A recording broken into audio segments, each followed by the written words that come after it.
So the only thing that really fits is your safety hat.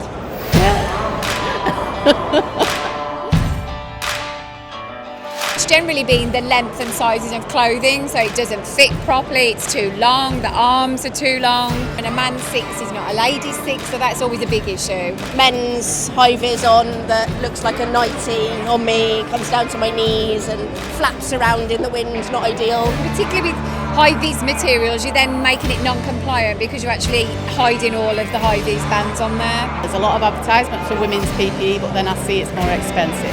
Tell us about a time where you wore kind of really badly fitting PPE.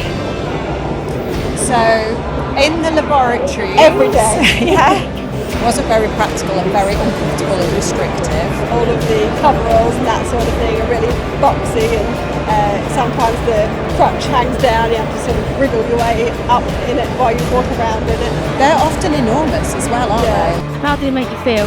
It's not great. You feel oversized. You don't feel confident because you're constantly pulling things up. I think I'm just resigned to it now. And it makes a world of difference to how you feel about your day. Like a man, basically. But it's just something that you've had to put up with. So you're having to remember to, hoik everything up.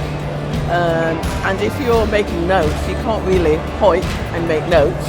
And you do feel a bit uncomfortable.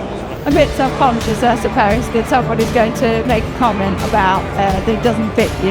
And when you're looking at safe manual handling, and you're supposed to be able to bend your knees comfortably, if your PPE doesn't allow you to do that with any kind of dignity, if I was doing it day in, day out, it would have a greater impact. Makes you feel a little bit incompetent because you're not concentrating on what you should be concentrating on.